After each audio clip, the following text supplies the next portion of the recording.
Good evening and welcome to the 126th Annual Meeting of the Trustees. Yes, we are a venerable organization that was the first conservation organization, at least in this country, if not around the globe. Each year, we gather for an update on our progress and to honor those who've given so much of their time and energy to the trustees. We cover how we are moving the organization forward in accomplishing its unique mission. I want to thank each of you for being here and a part of this incredible organization.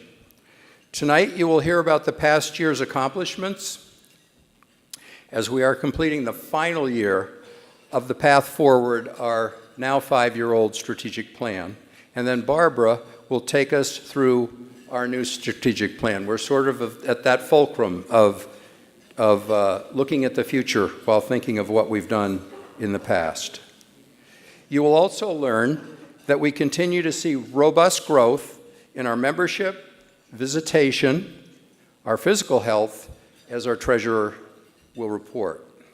And this year, we also initiated some new areas of exploration, including an effort to create a world-class waterfront park in Boston. A new role for the trustees, a complicated role where we have to interact with a lot of more parties of interest, but we feel that if world-class waterfront parks aren't created now with the building boom that's going on in Boston, we will miss that opportunity. We will cover all of these developments in our presentation tonight, so now let's officially begin the meeting. Buzz Constable, Secretary of the Board, please come up and open the meeting so that we can actually conduct business.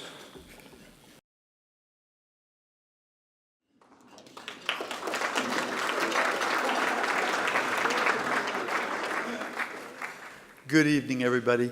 As Secretary of the Board of Directors, it is my pleasure to declare that we have a quorum for the 126th Annual Meeting of the Trustees. May I have a motion to waive the reading of the minutes of the 125th meeting? Oh, thank you. All in favor? All opposed? Hearing none, it's unanimous. Thank you very much.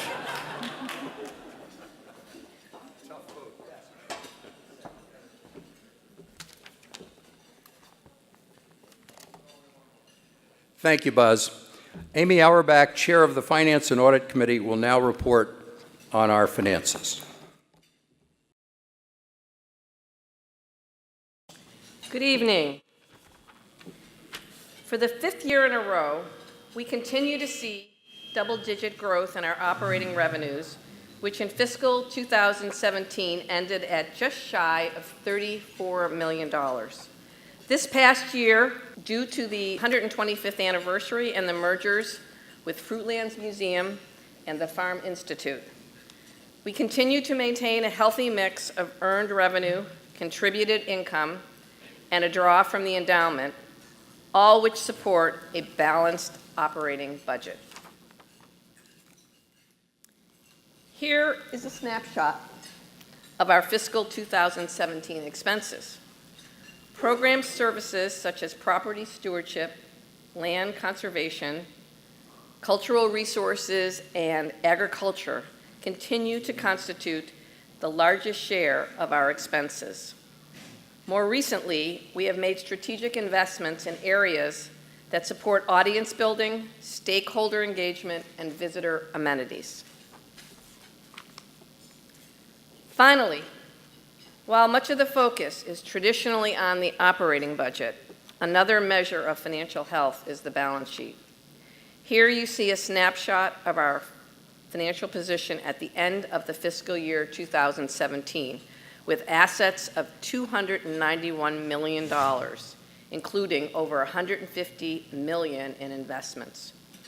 With liabilities of only $6 million, the trustees' net assets total $285.5 million and represent a significant financial strength of the organization. Chairman, I submit this report for the record and ask for a motion to accept the 2017 financial report.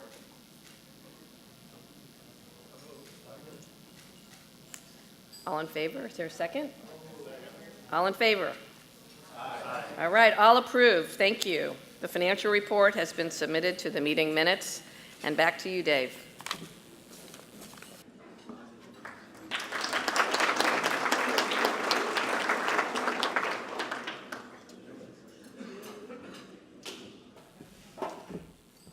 Thank you, Amy, for reporting on our financial health. As you all know, we continue to grow rapidly. We operate at a surplus. We have no debt.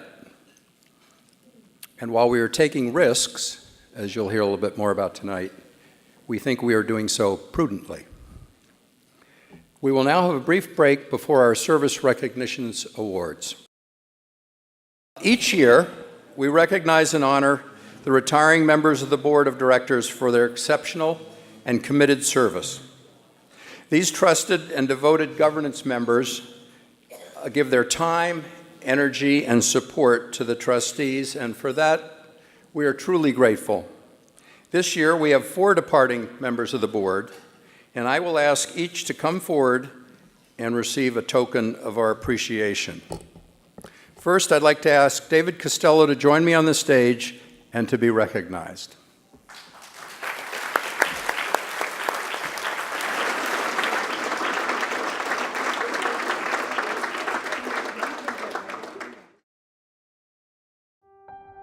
My name is Ted Ladd. I'm on the board of the trustees. I want to recognize David Costello's extraordinary contribution to the trustees.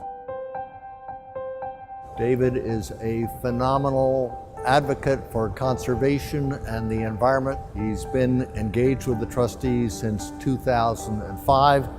He and I have been partners in crime in many advocacy efforts. David serves as a board of advisors to Appalachian Mountain Club and the Conservation Alliance, as well as the trustees. He is so dedicated to the environment. His major role has been developing governmental affairs and business strategy for outdoor organizations. So he knows the state of play in Washington and Boston. He knows the critical issues facing the trustees. He knows who's doing what and how to connect with him. So this has been a huge resource for the trustees. David has been a particular sponsor of a role for the trustees in terms of advocacy, and I'm so pleased with what he has accomplished. I also can personally testify that he's a great outdoorsman. In fact, I recall a time not too many years ago when I was sitting quietly in an airport in Wyoming, and this guy came up, bearded, disheveled, not terribly clean, looked like my image of a 19th century mountain man. And I was getting a little alarmed until he introduced himself and he said, "Hi Ted, I'm David Costello. I've been on a fishing expedition." This is typical of David. He has been just an incredible resource to the trustees. As his term ends, I'm really pleased that his and my work together for the trustees will continue because he will be joining the Chairman's Council. So David, thank you for all you've done for the trustees. You have been an incredible pleasure to work with. I'm grateful for your service. I'm pleased even as you step down from the board that you will remain a member of the trustees. You'll become a member of the Chairman's Council, and I look forward to working with you in that new connection. You have been a phenomenal resource for us. We're so grateful.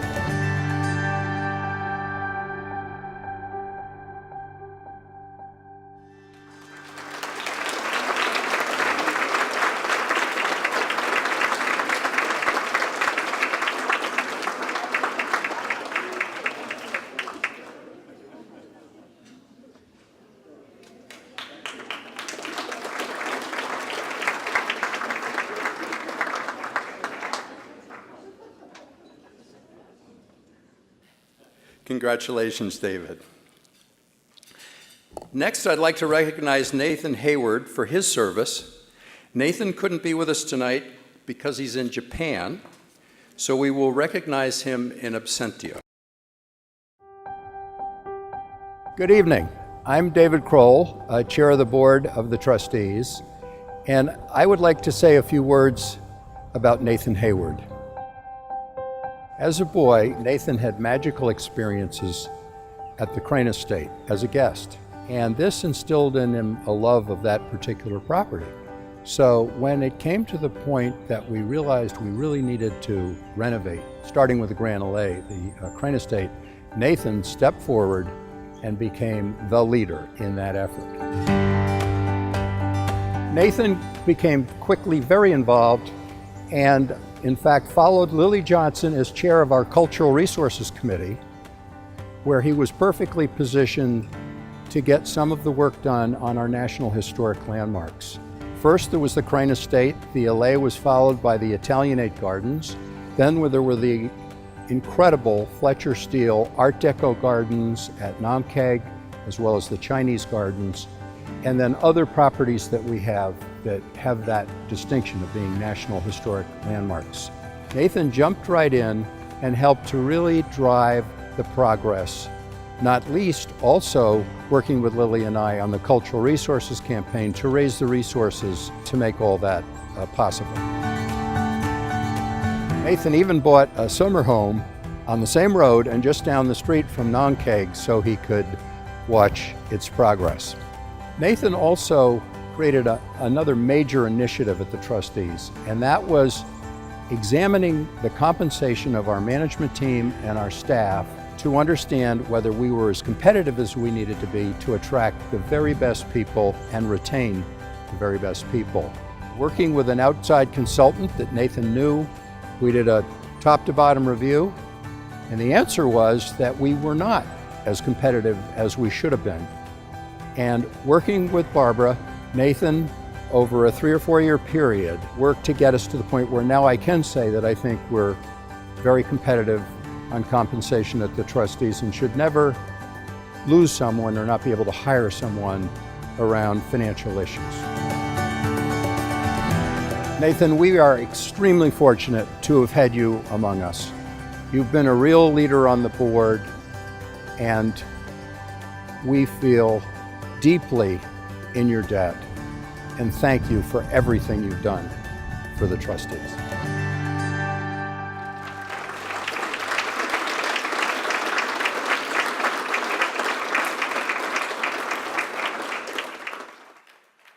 Congratulations to Nathan, wherever he is on the other side of the world. Next, I'd like to ask Paul LeBlanc to join me on the stage and be recognized.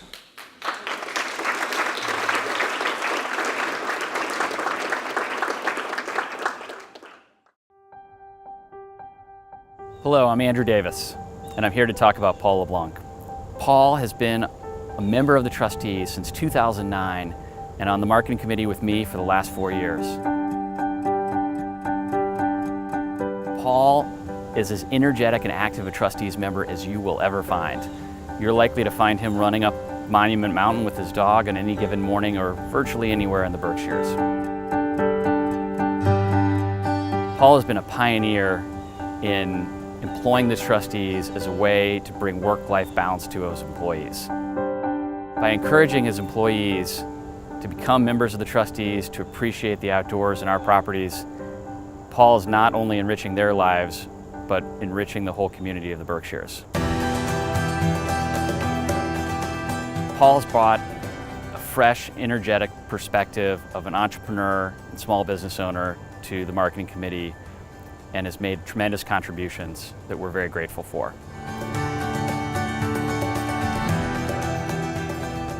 Paul, I'm gonna miss you on the board. I'm really gonna miss you on our marketing committee, but I'm looking forward to spending a lot of time together on the North Shore, on trustees' properties, and hopefully very soon on top of Monument Mountain.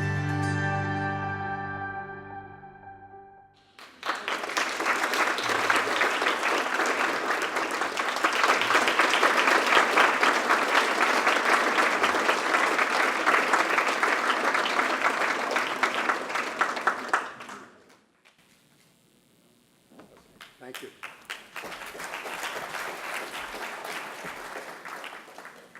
Congratulations, Paul. Finally, I'd like to invite Hillary Rayport to join me on the stage to be recognized.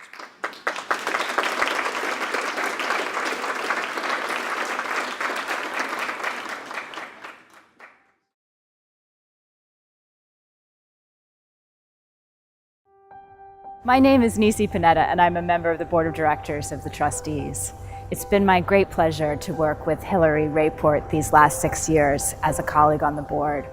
Hillary brings to the work a unique blend of an incisive mind, a strong work ethic, and a warm personal style. Powering that all is her belief in our mission. As she calls it, this is our home, planet Earth, and we have to take care of it. Hillary has made some truly special contributions during her time on the board. Her work on the Boston Natural Areas Network Task Force integrated the work that we've been doing in community gardening in Boston with the work that we're doing statewide with healthy food systems.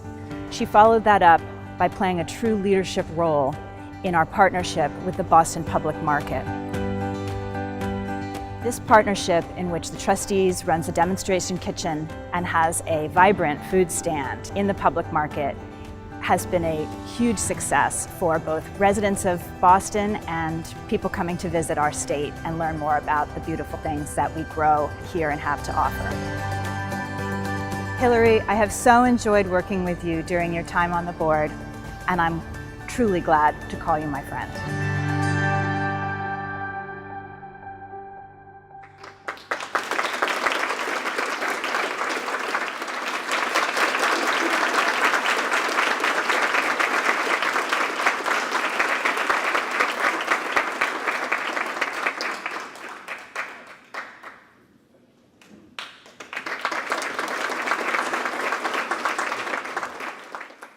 Congratulations, Hillary. I want to thank each of you for your years of service to the trustees. Could we have another round of applause for these 4 incredible board members?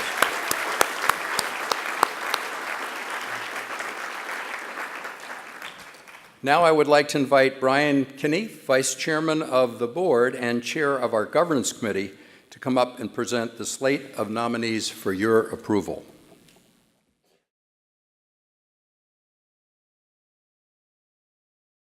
Thank you, Dave. I actually think this is the most important part of the meeting. It sounds facetious, but if you think about it, we're the Trustees of Reservations. Everybody in this room is a trustee. That's why we're called that.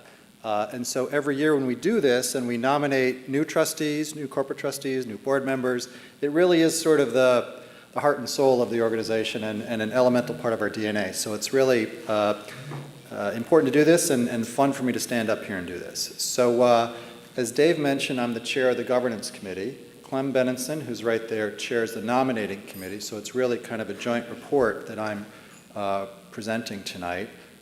Clem's committee and my committee, we spend a whole bunch of time over the course of the year thinking about what we need at the board level, at the advisory board level, and among the corporate trustees. And I think we've gotten this down pretty well over the years, and so it's really my privilege to present this year's nominees. And if you've been here before, I'm just going to read a whole bunch of names. It's in the program, but it's important that I read the names so that we can vote on them. So for the Board of Directors, we have 4 new nominations to each serve a 3-year term. We have 4 retiring board members and 4 new ones coming in, so it's a nice 1-to-1. Uzochi Erlingson of Boston, Roland Hoke of Concord, Beth Johnson of Boston, and Michael Pryor of South Hamilton. We have 7 new nominees for the advisory board, also each serving a 3-year term initially. Eleanor Andrews of Cambridge, Jeff Bellows of Hingham, Richard Churchill of Concord, Edward Garmy of Concord, Josh Clevens of West Newton, Albert Nierenberg of Boxford, and Amy Pourvu of Cambridge. Now for the Chairman's Council, we have 5 new nominations, again a 3-year term initially. David Costello, who you just met, Elizabeth Gordon, David's from Marblehead, Elizabeth Gordon of Norwell, Hillary Hedges Rayport of Boston, Stan Shantz of Middletown, and Susan Winthrop of Ipswich.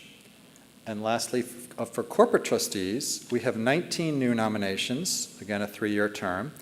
Eleanor Andrews of Cambridge, Steedman Bass of Cambridge, Jeff Bellows of Hingham, Diane Brand of Rowley, Kathleen Brill of Boston, Lisa Brothers of Wilmington, Scott Carson of Boston, Cynthia Doe of Hingham, Peter Elliott of Ipswich, Edward Garmy of Concord, Elizabeth Hatch of Ipswich, Jeremy Henderson of Larchmont, New York, Frederick Kaduri of Menemsha, Josh Clevens of West Newton, Susan McCullough of New York, Suzanne Pinto of Manchester, Susan Turner of Peabody, Claudia Sauerman Wu of Newton, and Janet Zwanziger of West Newton. So also in the package that you're hopefully looking at, you'll see a listing of different levels of members of governance who've been renominated for terms of 3 years, and I'm not going to read all those names because there's too many. So I'm always forced to ask this question, are there any other nominations from the floor? Good, because I wouldn't know what to do if there were any. Can I have a motion to instruct Buzz, the secretary? Someone's jumping ahead. All right, second. All in favor? Aye. All right, congratulations to everybody elected. Thank you.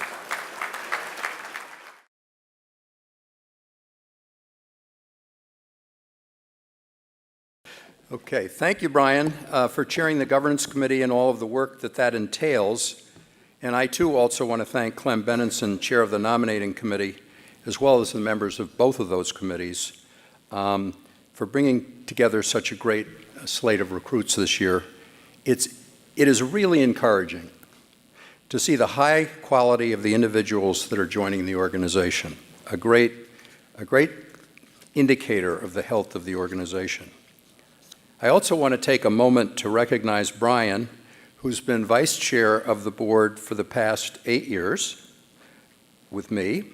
He will now be moving out of this role, but fortunately, he will remain on the board. Brian has been a very thoughtful and strategic partner. He's analytical, he does his homework, he's disciplined, and he's results-oriented, and it's shown.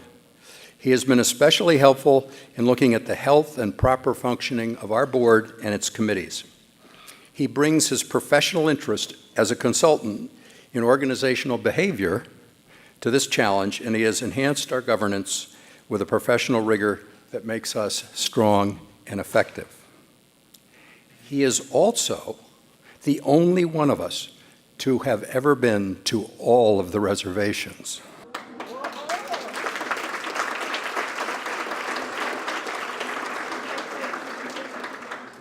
We all have to think about whether we aspire to that. Thank you, Brian, for this and your many contributions to the other contributions to the organization. Now, Brian will be handing over the vice chair duties to the very capable Nisi Panetta, who you just saw on film. Nisi is also a strategist with a keen insight into organizations. She's served on several nonprofit boards, including Phillips Exeter Academy, which she most recently chaired, the board there, as well as the Academy of American Poets.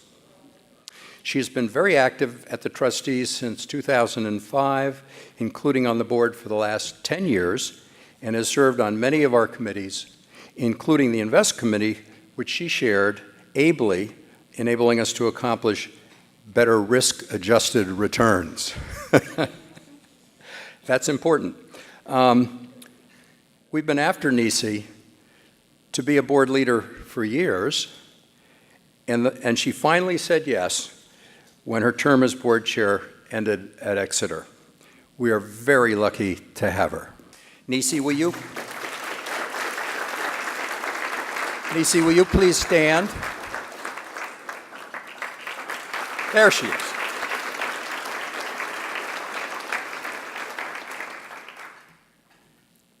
My term as board chairman also ends tonight, and in just a moment I will hand things over to my successor, Peter Coffin. Peter has been a corporate trustee for 13 years and served on the advisory board for 9 before becoming a very active member of our board. He has chaired the Development Committee. He was co-chair of the 125th Anniversary Committee. And most recently and importantly, he chaired the Strategic Planning Committee. In his service, he's been active, engaged, and very productive, all the attributes you would want in our next chair. But before passing the baton to Peter, I'd just like to share a few thoughts. I would especially like to thank all of you for having me as your chair. It's been one of the most meaningful things I have ever done.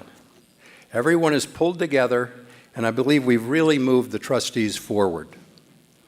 But rather than reviewing our many accomplishments, I just to highlight a few things that have meant the most to me. First is a revitalization of our cultural and historic properties. Not so popular 10 years ago. We went from a bit of benign neglect to the proactive renovation of our national historic landmarks and infused them with engaging programming, and the operative word there is engaging, all about getting more people involved with the trustees. We went from a great lands trust and conservation organization to also becoming a leader in cultural and historic preservation. As was mentioned before, with the help of Lily Johnson, we mounted a significant capital campaign to accomplish this goal. And once we started applying those resources, exceptional things happened, maybe even beyond what we expected. Visitation went up 50%, and in some cases over 100% at our flagship properties. As you will hear, our new strategic plan calls for activating more of the properties that we already own, and also for continuing to add more iconic properties to the portfolio, just as we have added the Ames Estate, Haskell, and Fruitlands over the past 5 years. Second, working with our management team has been a great joy. I've loved working with Andy and then Barbara and being their confidant. As I've observed before, we took the risk of a first-time CEO in hiring Barbara because we had high conviction about her. But we felt it would take some breaking in. But then, as I said at her first annual meeting, we found that she was breaking us in. Our bet paid off, and Barbara is leading us brilliantly. As Daniel Burnham once said, make no little plans, make big plans in hope and work. And Barbara personifies that.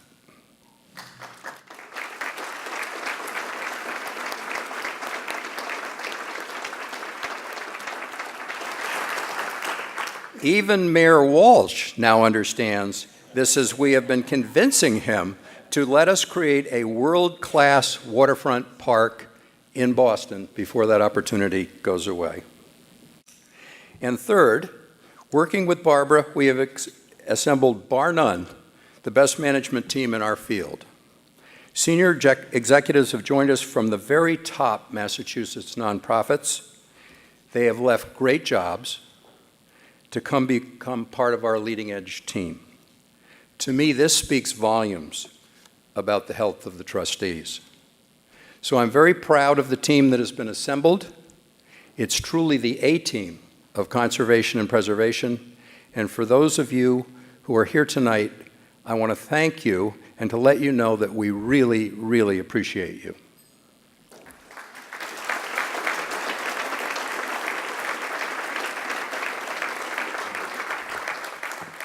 And finally, I want to conclude by thanking all of you, the corporate trustees, advisory council, and the board for all that you do for this organization.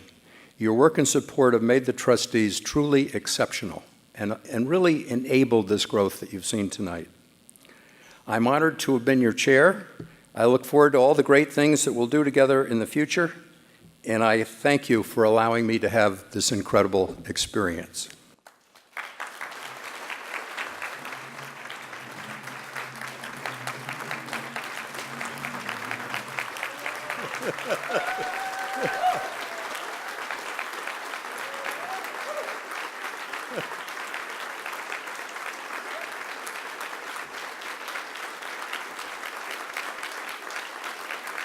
Thank you.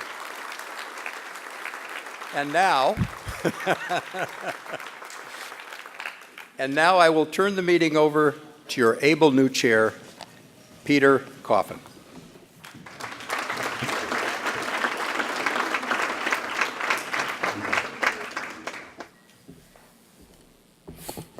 I would now like to say a few words to recognize David and Brian for their outstanding service and leadership to the trustees. Their service began over 16 years ago. Brian became a corporate trustee in 2000, David in 2001. In the years since, both David and Brian have served on countless committees, at least 15, probably more, and not to mention many task forces. But from Nisi and my perspectives, the best thing about their service to the trustees is that it hasn't ended and will keep going for another 3 years as they've agreed to stay on the board.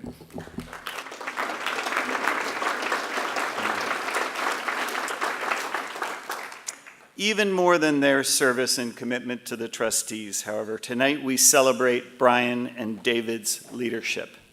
They have been officers of the trustees for 8 years, a record even surpassing that of Charles Eliot. A testament to the quality of their leadership is the health of this organization, its stellar staff, our fine board, and the high standard of care and operation of our properties. It's leadership that comes not just from their sharp minds and business acumen, but from their deep knowledge of this organization, and above all, in my opinion, it's leadership that's rooted in their love of nature and our beautiful places. David, with his passion for trees, Brian, who has probably visited more trustees' property than any of us ever will. Members of governance have graciously honored both Dave and Brian with a fund of $50,000 to support 2 areas of our work that has special meaning for them. First, to honor Brian, the fund will support our efforts to get more people outdoors and to see every property, like Brian. Something we didn't think would be achieved by many people except Brian, but already, thanks to the Be Like Brian challenge, we have seen that it's not only possible, it can change lives. Hi, my name is Maria Andrews, and I have visited every one of the Trustees' Reservations this year in the Hike 125 Challenge. I'm thrilled to have been the first to be like Brian. This year I originally was going to start hiking the Whites, and then I saw the challenge and I thought, well, you know, it's closer to home, maybe I'll start with this and it might prepare me for, you know, hiking the Whites. So I started to do the 125 challenge, and then it just snowballed. Like, I started with the properties closest here, World's End here, Whitney Thayer, Bradley Cabot Estates, and Norris Reservation, and so I started with those, and the more I hiked, the more I wanted to hike. I ended up taking a week's vacation and headed to the Berkshires and did north to south of the Berkshires in about 5 days with my brother and my cousin. I like properties that have a little bit of everything, like big open pastures, good climbs, forests for cover, ponds and lakes. So I think my favorites were the Berkshires. I loved Terringham Cobble. I come to places like this to get away from the craziness that is the city. It's quiet, it's peaceful, you can think, you can hear yourself think, you get exercise on top of it. And the fact that you're like getting out and you're in open air and it's refreshing, and you're not on your cell phone and your children aren't on their iPads, you know, it's like to be able to look at the trustees map and see that within your area, no matter where you are in Massachusetts, there's at least like 3 or 4 places that you can get out and really be in nature, away from everything. And you feel, I look at the view here and it's almost like I'm not in Quincy, I'm not in Hingham, you know, so I really like that about it. Brian, you don't know me, but I just wanted to let you know that I had a really great time exploring and adventuring and visiting all 116 Trustees Reservation properties, just like you.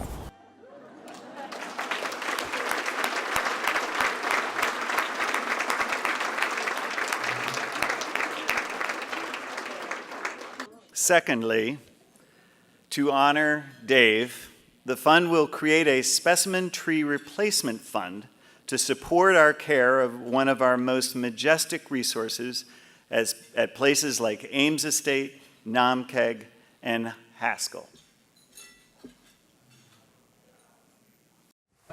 Hello, I'm Jason Vale. I'm the horticulture curator here at the Trustees, and today we're here at the beautiful Governor Oliver Ames Estate in Easton. The Ames Estate is a perfect example of the work we're doing statewide to preserve one of our most important resources, and that would be our trees. Trees truly are the backbone of our landscapes and contribute immensely to the spirit of place. And the trees at the Trustees are as diverse as our properties. From rare and unusual plants to historically important trees, it is our mission to preserve and protect these plants as the valuable resource that they are. So while trees may seem like a permanent part of the landscape, they really are a finite resource that must be managed wisely. Part of the challenge here at the Trustees is that we are looking both short-term and long-term in our care of these plants. So in the short term, it's about pruning, it's about everyday maintenance, it's about plant health care, pest and disease control. But looking down the road, it's very important that we think about long-range plans for replacement and replanting so that larger trees can be replaced by smaller trees like this, and we can truly maintain the character of our properties. And this is what it's all about. This majestic copper beech here at the Ames Estate, which coincidentally is one of Dave's favorite trees, is here for the enjoyment of visitors of all ages. And it's important to remember that this tree started over 100 years ago as a tiny seedling, as did all the other mature, majestic plants on this property. Thanks to all of you who have chosen to honor Dave in this way. Your generosity will allow us to continue this important work and ensure that the legacy of trees at the Trustees will live on for generations to come.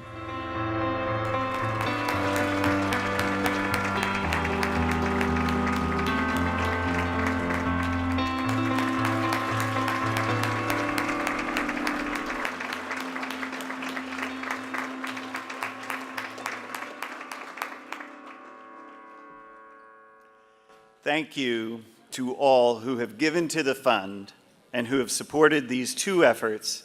And thank you, Dave and Brian. It is a rare and wonderful thing when two people with such fine qualities come together to lead an organization.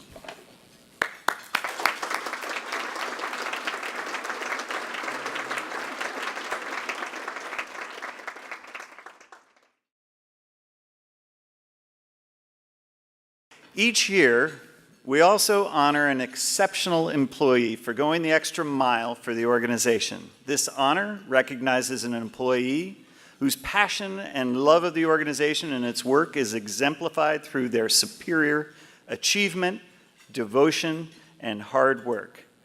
This year, we honor Jeremy Dick, a member of the Boston Region team. Jeremy, will you please join me on the stage?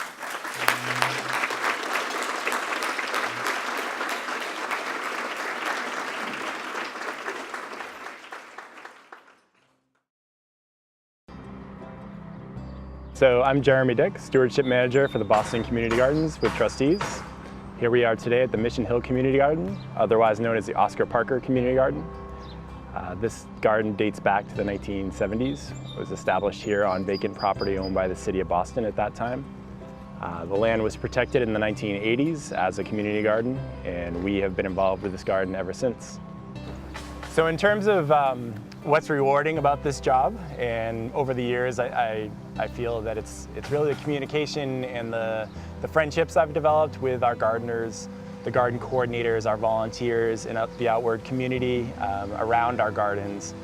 Those relationships are really key to how we work in Boston, and our staff working with the people around our gardens and in our gardens to accomplish not only work projects and practical elements of getting something done in a garden, but also building and continuing to have sustainable relationships around the garden so that there's constant support for what we do, both as an organization and as a group of gardeners at any one property.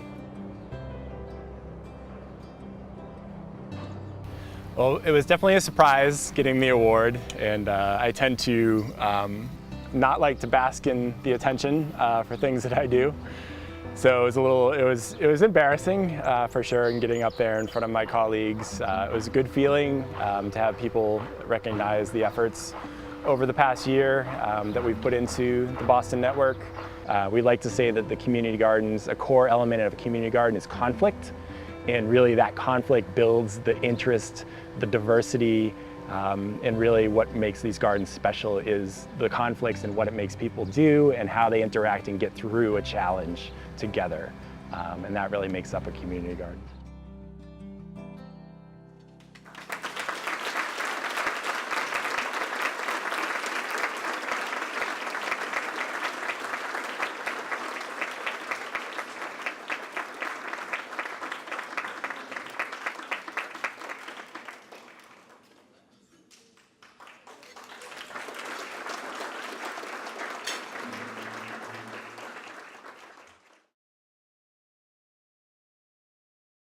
Volunteers are the backbone of our operations.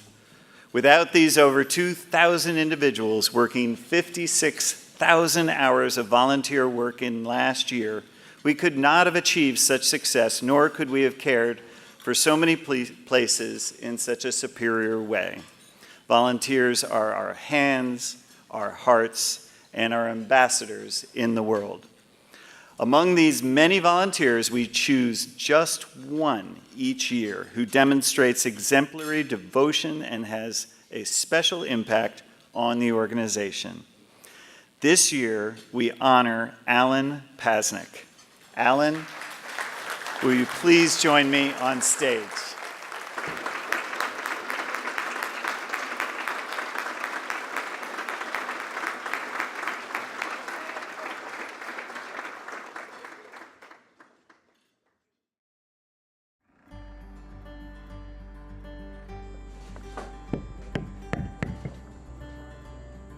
I retired from my programming database management job about 1.5 years ago, and I was looking for something else to do, and I found something called volunteermatch.org, and they told me about a carpentry volunteer position at the Trustees.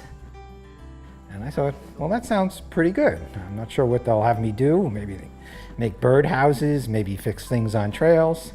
And I showed him some of the woodworking projects that I had done as an avocation. And he says, you're not going to build birdhouses. You're going to do things that are more complex than that.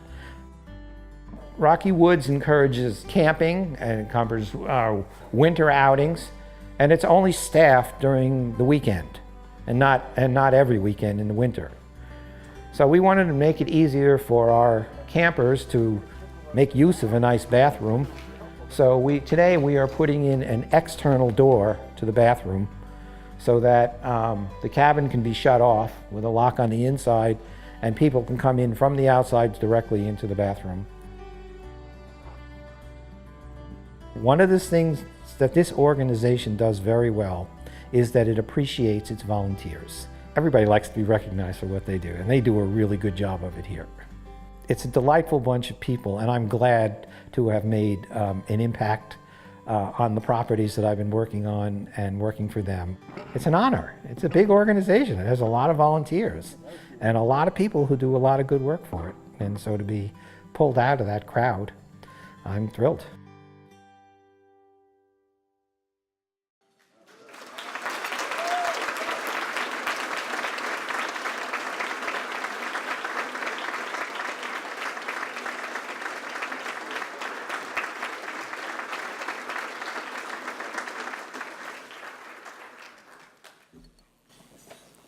Congratulations, Alan.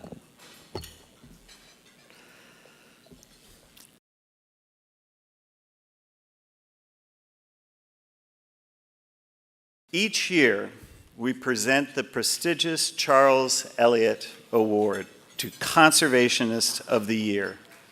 It is given to an individual or organization that has made an impact of significance in conservation in the Commonwealth. This year, we honor Peter Shelley, Senior Counsel at Conservation Law Foundation, Massachusetts. Until 2010, Peter served as Vice President and Director of CLF, Massachusetts. Working through the judicial system, Peter, you have brought humanity and intelligence to a topic that many felt was too large to tackle. The Commonwealth has benefited from your ability to see the long game and to fight on behalf of the taxpayer, the citizen, the average person, and the planet with such passion. And I am so thankful that you are still at it with even more vigor than ever. We need you.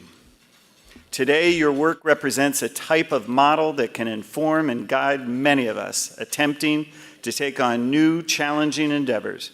By telling your story and sharing your experiences, we amplify the need for a collective, forceful effort to create open space, to protect natural resources, and to provide access to the public. We are lucky to have you as a partner. Peter, will you please come to the stage and receive the Charles Eliot Award and share a few remarks?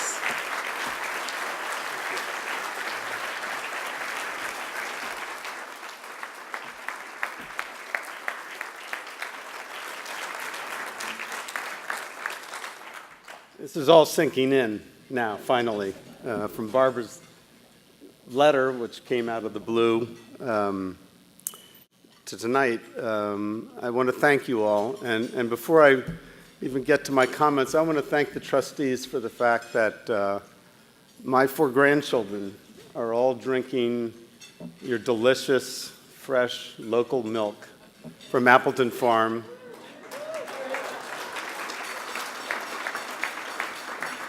I grew up on a dairy farm in Pennsylvania, and I never thought my children, let alone my grandchildren, would be able to have a farm experience. And it's extraordinary that you offer that to them. Back on script.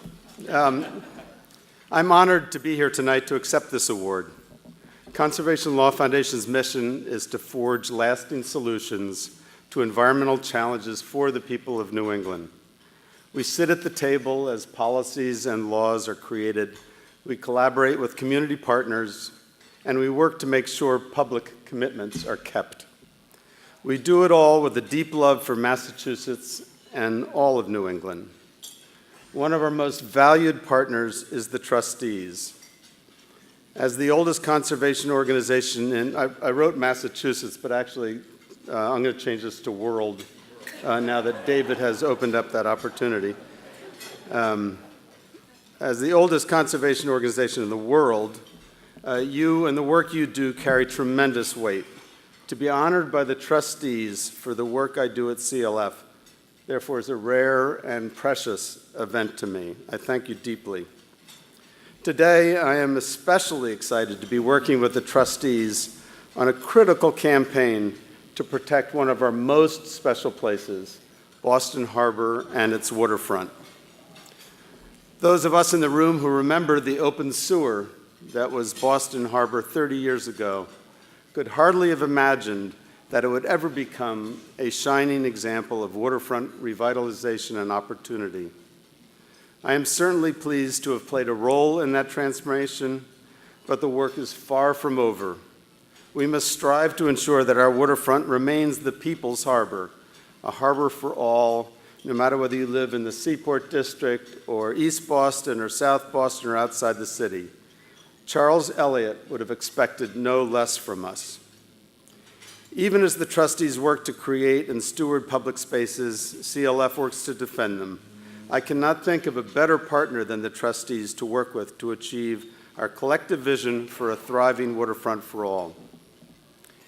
In reflecting on this award, I had the opportunity actually to revisit some of the work of Charles Eliot, which was captured in his father's biography, who was one of the leading lights, again, in the world, I think, on the importance of publicly accessible special spaces to the quality of the human experience. In the 1890s, he lamented the fact that the public was, quote, more and more shut out of the beauty and the healing influence of nature's scenery. I love that phrase, the healing influence. I've felt that myself, and I'm sure many of you have as well. Reservations of scenery, he said, are the cathedrals of the modern world. While also truly gratifying, you all, Barbara and the trustees' incredible staff, know what a daunting responsibility it is to carry on Eliot's legacy. But it is also a necessary one, and one that I'm honored to carry with you. Thank you.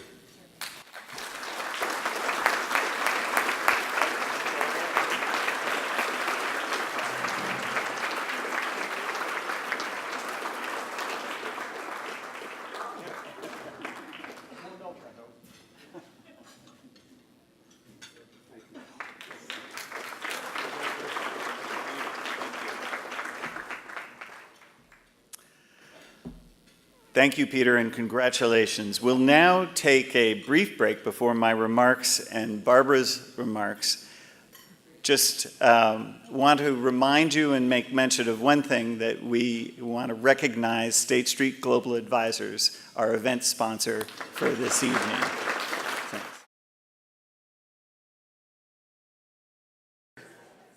I'm now very pleased to present the year in review and to highlight some of our recent accomplishments.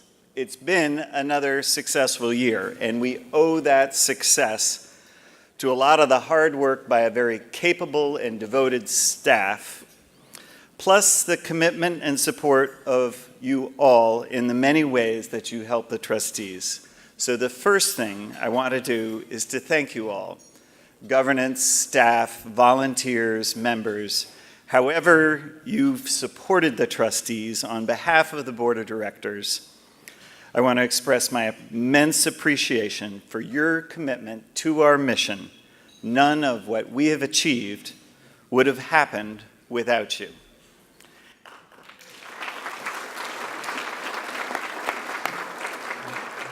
And as we reflect on the accomplishments of the past year, I believe it's also important to remember the 125 years of the trustees that came before last year.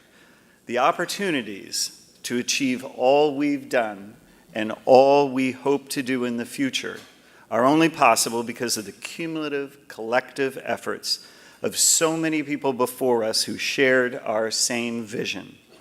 That legacy, together with our amazing properties and great staff, are what make the trustees the incredible organization it is today, and it is why I am so honored to be the chairman. Many years ago, my friend and relative, Hooker Talcott, told me of this legacy when he first encouraged me to get involved with the trustees. I was inspired, but what really sold me in the end was when he said, "By the way, Peter, the trustees has great parties."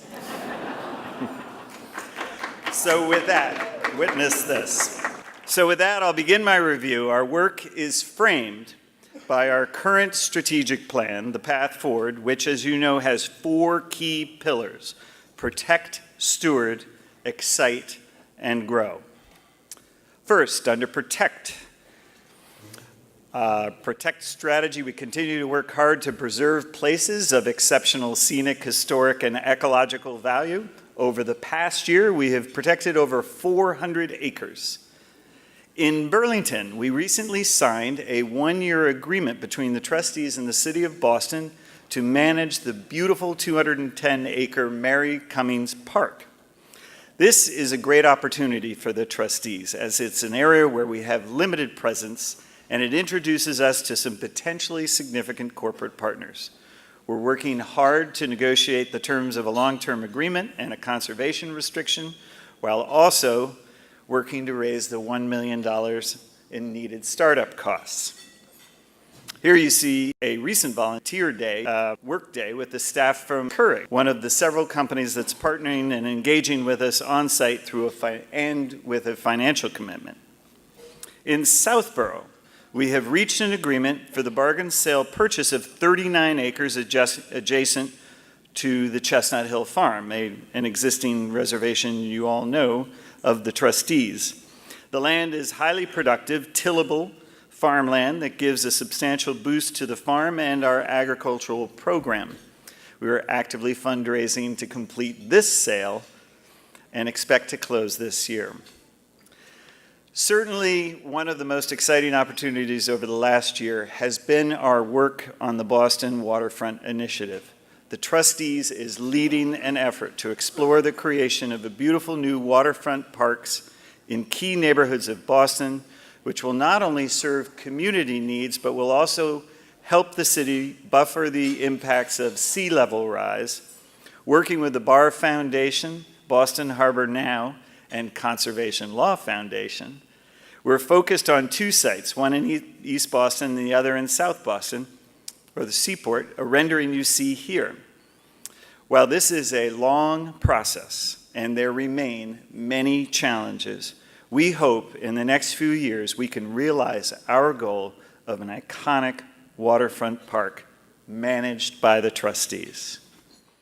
Turning to our stewardship strategy, we've also made impressive progress. We're building on the work we began with the Cultural Resources Campaign, which revitalized and restored our key cultural sites and gardens. We continue the restoration of Namkeg, one of our 5 National Historic Landmarks, where we've rebuilt the property's 19th century greenhouse. This project brings back an important functional and aesthetic element to the landscape. The greenhouse also celebrates the horticultural legacy of the Choate family. We continue our work to restore and activate other public gardens.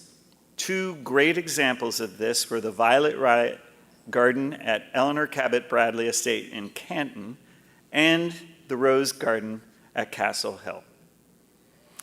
We also completed the first phase in the restoration of one of our newer acquisitions, the Brickyard at Menemsha on Martha's Vineyard. This 31-acre property is the remains of a 19th century brickmaking operation, and it has a rich history connected to different regions and cultures. At Crane Beach, we opened a new gatehouse. Since this building is in a floodplain and threatened by sea level rise, we designed it to be portable, so it can be moved in the event of extreme tides and storms. On the topic of rising tides and storms, we have completed our 2-year coastal vulnerability assessments in partnership with Woods Hole Group. This important work will help guide our stewardship on the over 125 miles of coast under our protection. It also furthers our leadership in understanding, addressing, and educating others about the serious threats posed by climate change and sea level rise. You'll hear more about this shortly from Barbara. With our Excite strategy, we remain tireless in our efforts to get people outside and to engage them with our special places. In the last year, we received over 2 million visits, a first for our organization. We worked to make the visitor experience more convenient, enjoyable, and informative. This year, we launched a wide range of new programs to expand cultural and educational experiences, bringing our total to 5,000 program options annually. This includes a new outdoor concert series at Bradley, some free days for the community, and a very robust holiday schedule. We're using technology, and now available on the App Store is our outdoor walking tour for Castle Hill. This is not your usual audio tour. It is a multimedia experience that the user controls, a feature we hope to bring to many more of our cultural properties. Hike 125, one of our most successful promotions from last year, has continued this year and continues to grow exponentially. So far this year, 16,150 miles have been hiked by 1,450 hikers. 3 hikers have been to every one of the accessible properties. Watch out, Brian.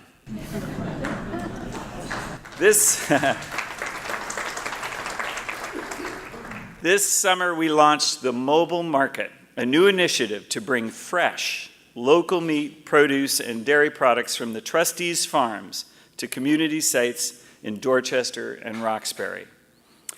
And this September, we presented 11 performances of nature and outdoor walking play at the Old Manse in Concord, produced by Ralph Waldo Emerson's great-great-grandson, Tyson Forbes. It is a wonderful play about Emerson and Thoreau's friendship and mutual love of nature. It aligns perfectly with our mission, and we sold more than 2,000 tickets, receiving rave reviews from our guests. Finally, on our growth strategy, it's working to advance membership, volunteer support, and fundraising. We began the summer by celebrating the successful closing of the nearly $27 million Cultural Resources campaign with a lovely party at Castle Hill. Then came our Namkeg party, Waysquee's 50th anniversary, plus the Farm Institute and the Great Point Circle events. The Trustees has great parties. Culminating in September with the World's End 50th Anniversary Gala, when more than 250 guests helped us raise over $250,000 to support tree restoration needs at this much-loved Olmsted landscape. Once again, the Trustees continues to grow membership. This past year, membership achieved an all-time high of over 125,000 members. And we also achieved our highest level of volunteerism ever. For 2017, we had a total of 56,000 volunteer hours, a 67% increase from 2016. We had some tremendous successes at World End, Powysset Farm, and the Boston Community Gardens. In growing visitor engagement, membership, and volunteerism, we hope to build ever more financial support for our mission. The best reflection of this is our annual fund and our Sempervirens Society. Though it is early in our fiscal year, we are hopeful and encouraged, and most of all, very appreciative for your continued support. Now, my wife, Abby, tells me that the high point of last year was the national award we received from the Garden Club of America, but she's biased. But it was in March, Barbara accepted the Garden Club of America's prestigious Elizabeth Craig Weaver Proctor Medal in recognition of the trustees' exemplary service and creative vision. We were nominated for this honor by the North Shore Garden Club of Massachusetts and supported by many others. It puts us in fine company, as past recipients include the National Park Service, the Trust for the National Mall, and Lady Bird Johnson. We should all be very proud. The trustees had a great year on many fronts. And as Dave mentioned, this is the 5th and final year of our strategic plan, The Path Forward. So it's the last time this report will be framed under the pillars of protect, steward, excite, and grow.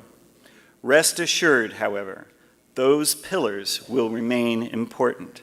They're at the core of what we do.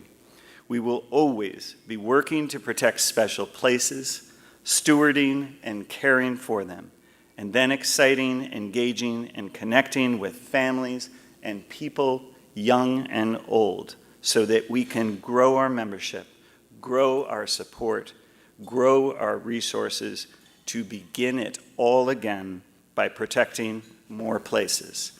This is our virtuous cycle, and it is the engine at the heart of our operations.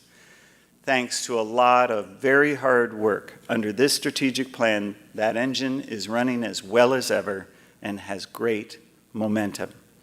So now we can use that momentum to embark on our new strategic plan, setting our sights higher and focusing on new goals to further our mission. So now, as the new plan nears completion, it gives me great pleasure to invite Barbara Erickson, our President and CEO, to present a preview to you of that plan.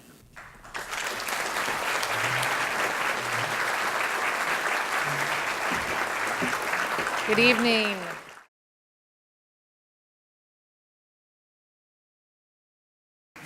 So if you've ever been to a Garden Club of America reception, you'll know they take their awards even more seriously than we do here.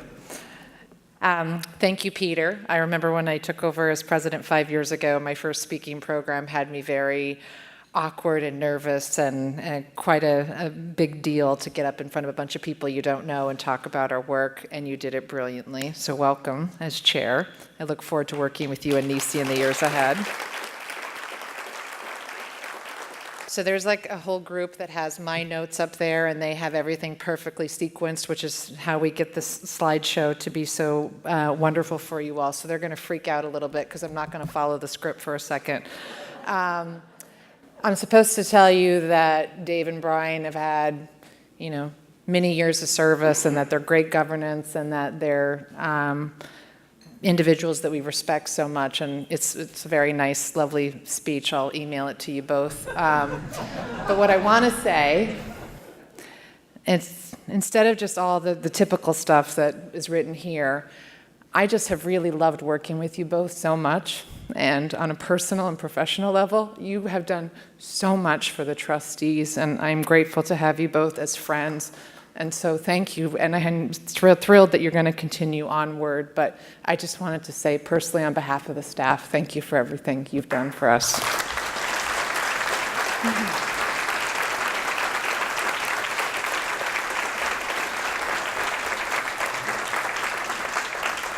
Lest you think that we spend a lot of time, deep discussion about how this meeting will go, Brian said to me yesterday morning, it doesn't matter what you say, just have really nice pictures and everybody will be happy. So that's true, by the way. But I am lucky that after 5 years in post, I can be like Brian too. Thank you to the 12 members of governance here tonight that spent last week with me in Petersham, where I toured my last 3 properties, finally visiting all 116 reservations.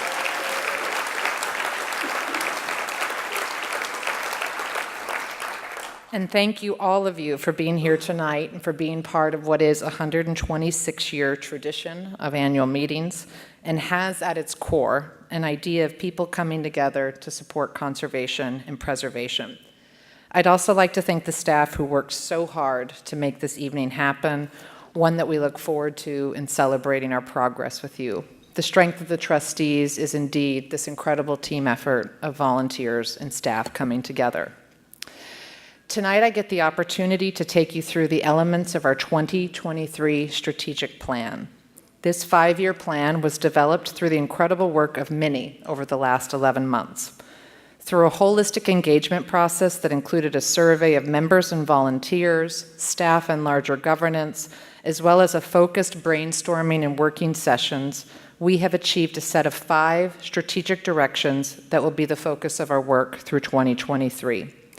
Before I share these, I want to thank those who shepherded this plan over the past year, including our chair, Peter Coffin, along with a fantastic committee. Please, members of the Strategic Planning Committee, stand so that we can appropriately recognize your work and commitment to guiding the next 5 years.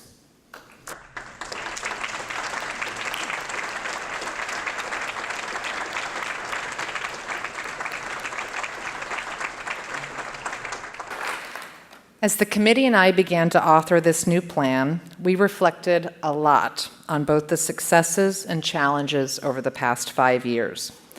The Trustees has evolved into a much bigger, more impactful organization, and we have exceeded ambitious targets that at their writing in 2013 seemed audacious. Like growing visitors from 1.2 million annually to over 2 million this year. Acquiring 5 new properties and establishing 2 signature partnerships for a total of 3,600 acres saved.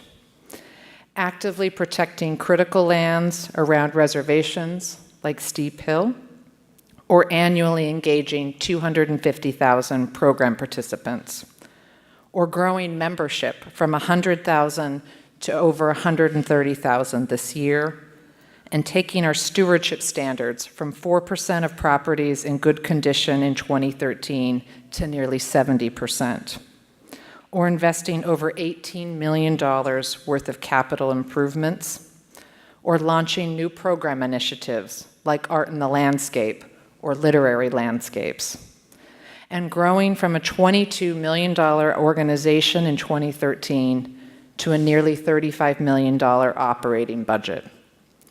These goalposts at the time of their writing seemed elusive, maybe impossible. They called in some cases for a doubling down on our commitment to conservation, but we're an aspirational group, so we put our foot on the gas to protect, to steward, excite, and grow in 5 years, and we did it with aplomb. So naturally, after an extraordinary 5 years that has brought new dimensions, new communities, new obligations to our work, we asked, what next? What's important? How do we achieve more impact? We asked these questions as we were coming off the heels of celebrating 125 years. So naturally, we reflected as well on our legacy, our hallmark as the venerable, largest conservation organization in the Commonwealth. The Path Forward plan was all about growth and focus. It was about the basics, saving landscapes and landmarks, ensuring they are well cared for, engaging people at our places, and growing the number of people overall. This next plan builds off of that great work, but seeks not to just move us forward, but to scale the summit. With our 2023 plan, we move off the path and forge new terrain and continue to be the innovator, addressing the pressing needs affecting quality of life in New England. To take this incredible platform, these building blocks of the last 5 years, moreover, the last 125 years, and go further.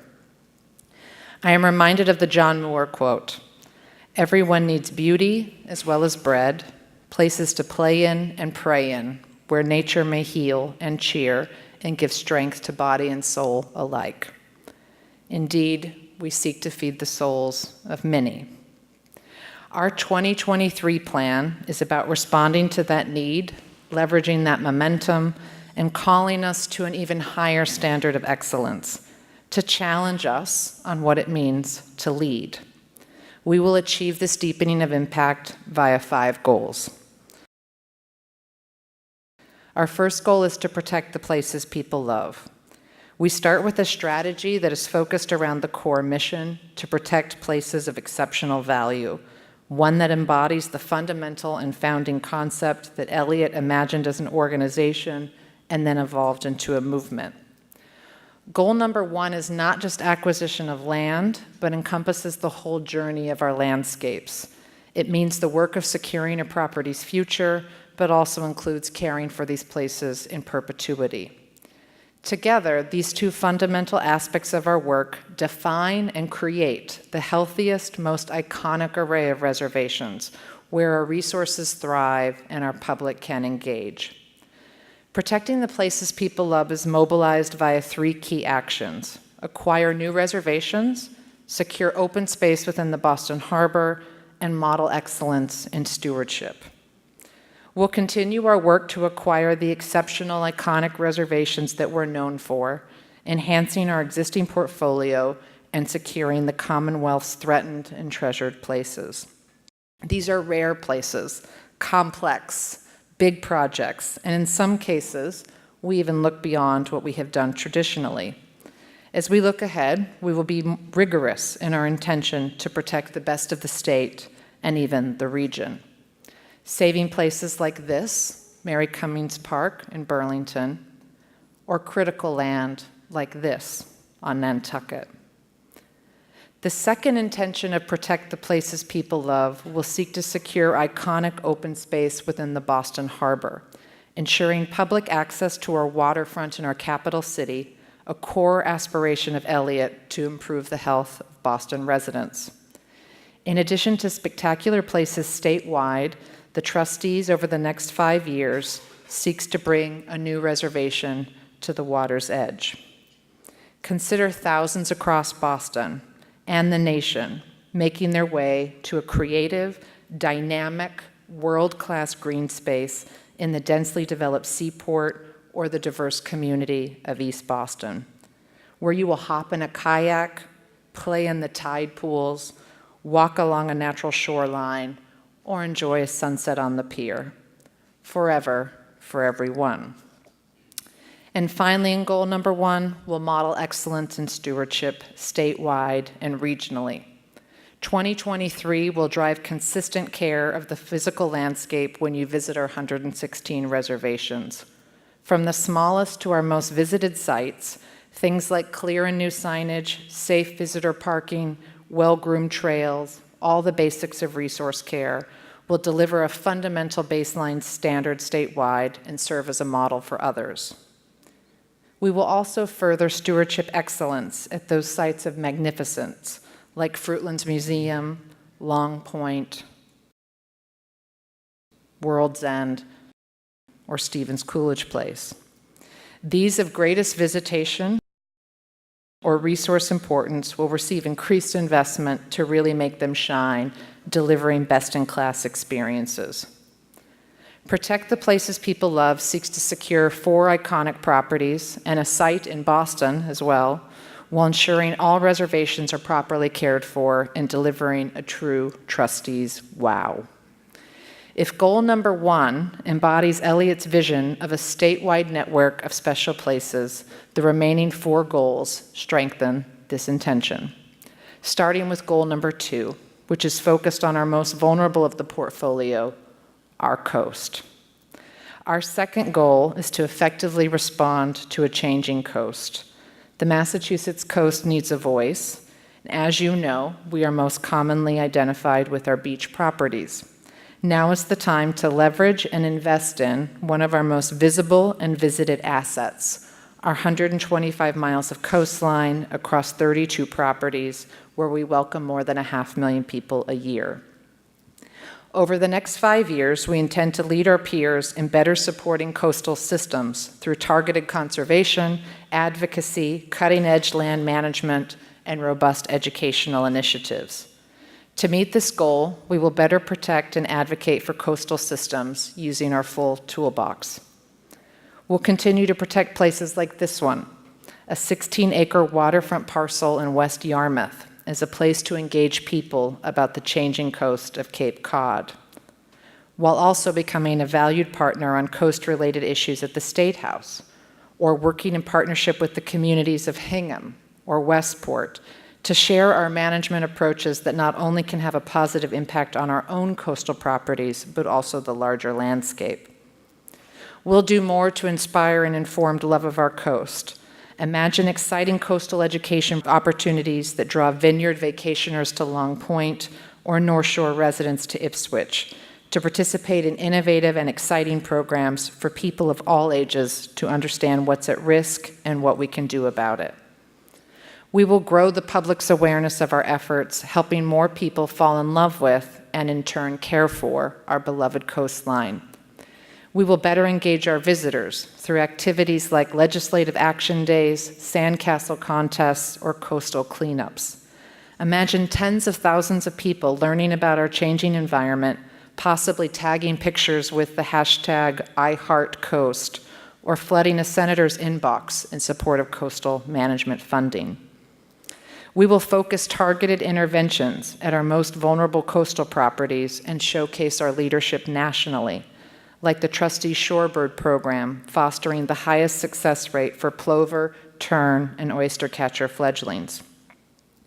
We'll actively pursue experimental and leading-edge trials to strengthen the protection, resiliency, and long-term sustainability of our coastal resources, like reseeding acres of dying dunes, resulting in reclaimed healthy habitat for multiple species. So while our coast has always been a major part of our platform, Who in this room hasn't explained the trustees to a new friend by calling out Crane's Beach or World's End? Imagine instead a State of Our Coast report released annually by the trustees that receives regional attention from the press. Goal number 2 challenges us to be the leader in coastal conservation by 2023.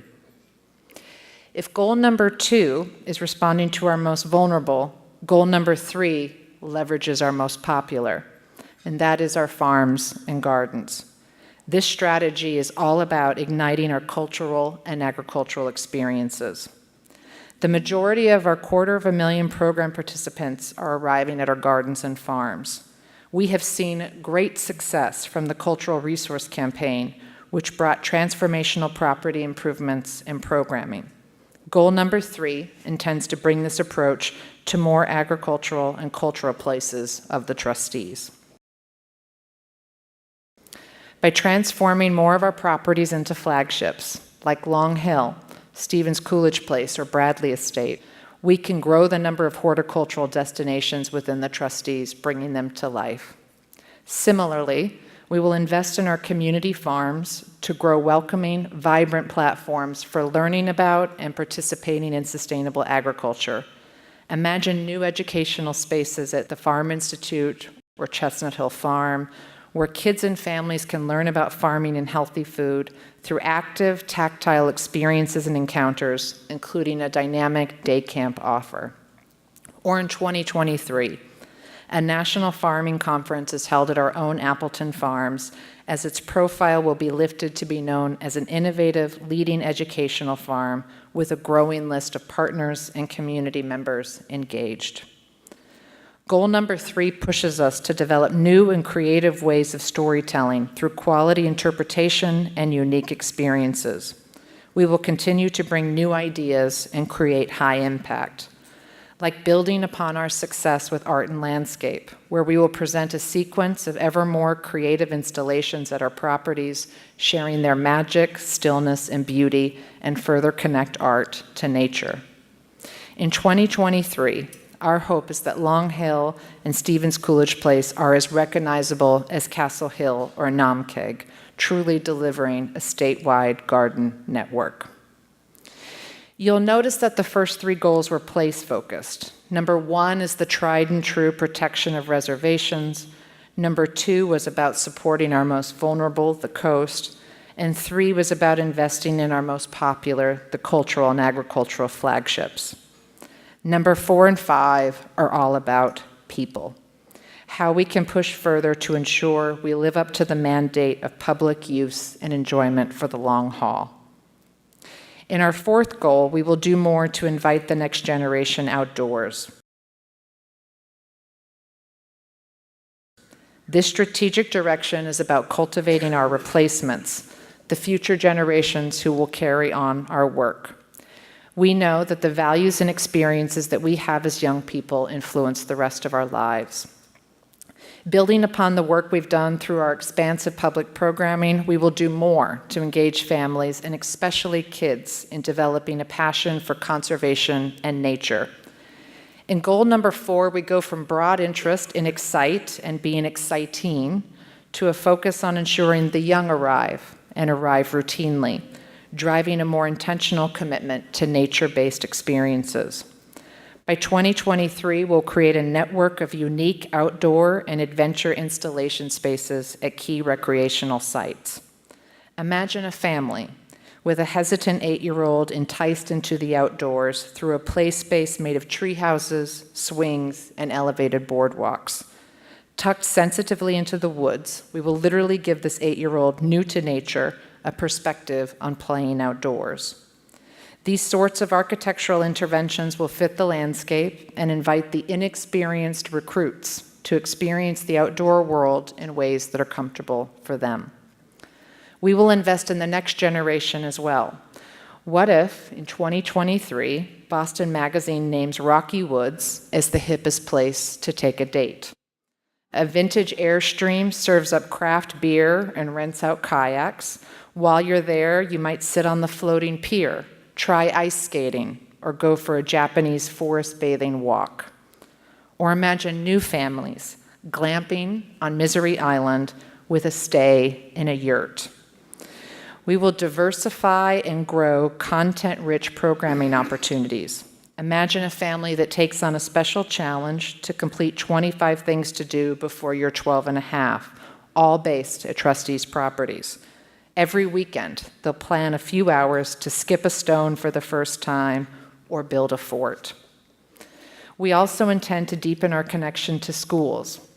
Imagine a partnership in Dover where we provide an immersive offering and teachers become committed to using our sites as part of their teaching schedule, introducing more kids to the geology of Pegan Hill.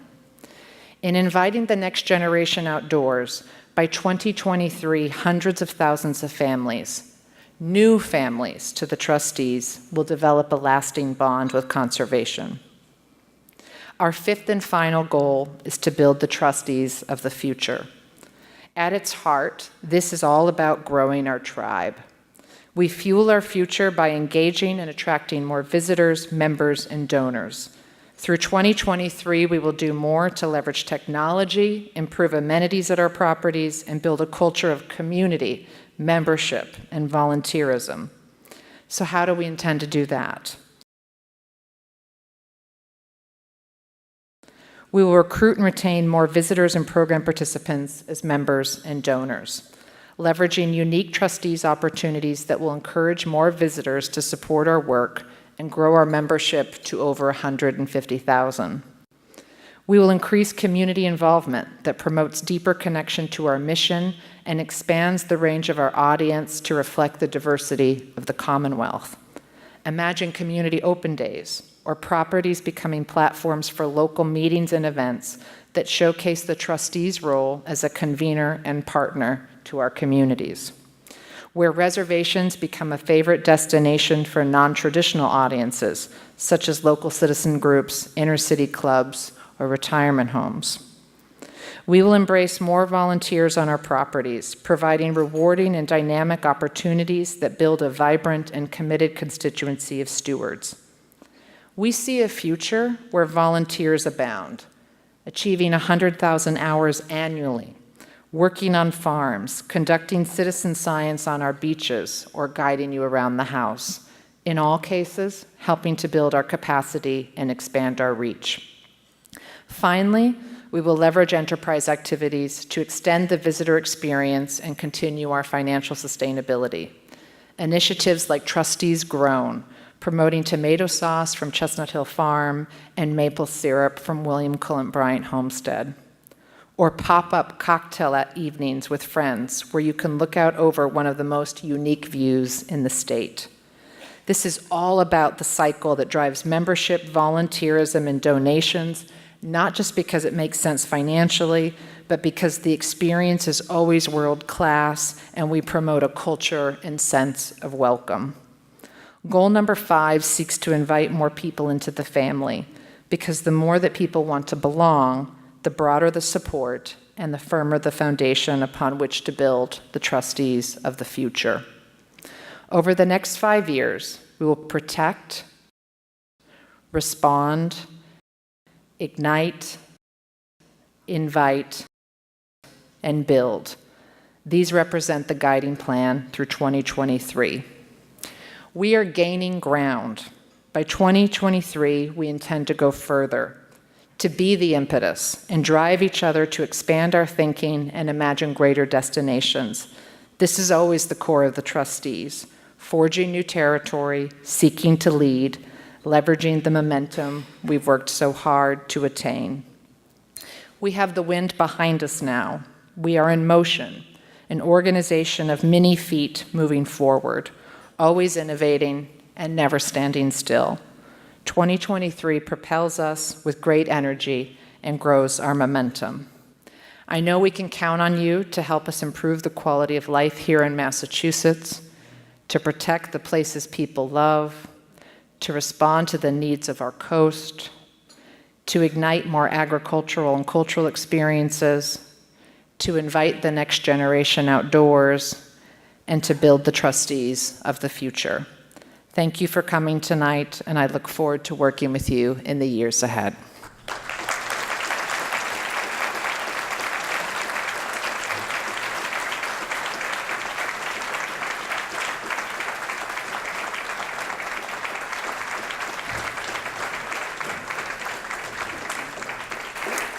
Thank you, Barbara, for a great presentation, and thank you for being such a great leader of the trustees. If there is no other business to come before the meeting, then is there a motion to adjourn? All approve? Aye. We are adjourned. Thank you very much.